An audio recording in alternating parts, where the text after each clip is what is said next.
ഇവിടെ തിരുവനന്തപുരത്ത് മാത്രം വളരെ സ്പഷ്ടമായി തിരുമനസിൻ്റെ ഒരു ഇതുമില്ല, ഒരു പെറിമയില്ല. അതേസമയം അനന്തപത്മനാഭ മൂത്താശാരിയുടെ അങ്ങ് പറഞ്ഞ പോലെ അദ്ദേഹത്തിൻ്റെ സകുടുംബവും മാത്രമല്ല ആശാരിയുടെ കോല് വരെ കുഴക്കോൽ അതും വെച്ച ആ തൂണിലുണ്ട്.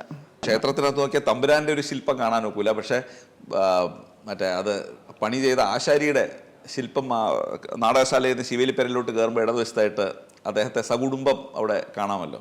ഉണ്ട്.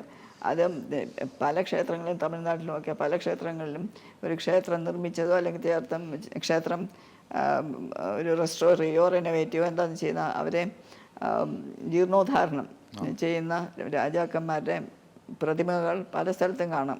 മധുര മീനാക്ഷി ക്ഷേത്രം ഇങ്ങനത്തെ പല സ്ഥലത്തും ഉണ്ട്.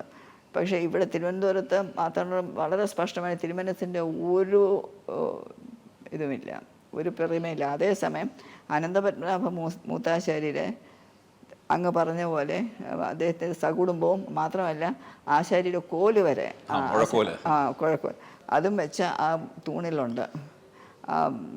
പകടശാല മുഹമ്മദ് ശിവേലിപ്പേരയിലേക്ക് വരുമ്പോൾ നമ്മൾ ഇങ്ങോട്ട് നോക്കി നിൽക്കുമ്പോൾ ഇടത്ത് വശത്ത് അവിടെ അനന്തപത്മനാഭ മൂത്താശാരിയുണ്ട്. അവിടെ സ്ഥാനം പിടിക്കുന്നതിനും കാരണമുണ്ട്. അവിടെ ഒരു സ്ഥാനം കൊടുക്കുന്നതിന് ഇതെല്ലാം കെട്ടിത്തീർന്നപ്പോഴത്തേക്ക് തിരുമനസിനുള്ള സന്തോഷം സഹിക്കാൻ വയ്യ. തിരുമനസ് അട്ടത്തോടെ വള കൊടുത്തു, പട്ട് കൊടുത്തു, അത് തലയിൽ വെച്ച് നാഗസ്വരത്തോടുകൂടി കോട്ടയ്ക്കകത്തെ തെരുവുകളിലൊക്കെ അദ്ദേഹം ഈ ഇത് ഒരു പ്രൊസഷനായിട്ട് അദ്ദേഹം പോയി. ഇതെല്ലാം കഴിഞ്ഞിട്ടും തിരുമനസിന് തൃപ്തി വരുന്നില്ല. എന്നിട്ട് ചോദിച്ചു, ആശാരി ഞാനിനി എന്താ തരേണ്ടത്, എന്ത് വേണം പറയൂ. അപ്പോൾ പറഞ്ഞു, എനിക്ക് അമ്പലത്തിനകത്തൊരു സ്ഥാനം തരണം.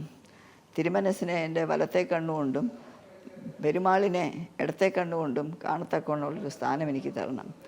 ആ സ്ഥാനമാണ്. അപ്പോൾ ഉത്സവത്തിന് ശിവേലി എഴുന്നള്ളിക്കുമ്പോൾ കൊടിമരം കഴിഞ്ഞ് ശിവേലിപ്പെരയിലേക്ക് കയറി അവിടെ നിന്നൊരു ദീപാരാധന ഉണ്ട്, കിഴക്കേ നടയിലെ ദീപാരാധന. അത് ഈ മൂത്താശ്ശേരി ഇങ്ങനെ നിൽക്കുകയാണല്ലോ. അപ്പോൾ ഈ സൈഡിലാണ് ദീപാരാധന, ഇവിടെ കിഴക്ക്. തമ്പുരാൻ നിൽക്കുന്നത് ഇവിടെയാണ്. അത് ആശാരിയുടെ ആശാരിയുടെ ഇടത്തെ കണ്ണുകൊണ്ട് ഭഗവാനെയും വലത്തെ കണ്ണുകൊണ്ട് തമ്പുരാനെ, അങ്ങനെയുള്ള ആ സ്ഥാനം കൊടുക്കുകയാണ് അവിടെ. ആ വലിയ, അത് മാത്രമല്ല ബാക്കിയുള്ള പല പ്രതിമകളും അവിടെ ഉണ്ട്. പക്ഷേ ബാക്കിയുള്ള പ്രതിമകളെ അപേക്ഷിച്ച് ഇത് കുറേ കൂടുതൽ വലുതും കുറേ കൂടുതൽ നമുക്ക് കാണത്തക്കുള്ള സിഗ്നിഫിക്കൻ്റ് ആയിട്ടുള്ള പ്രതിമയാണിത്.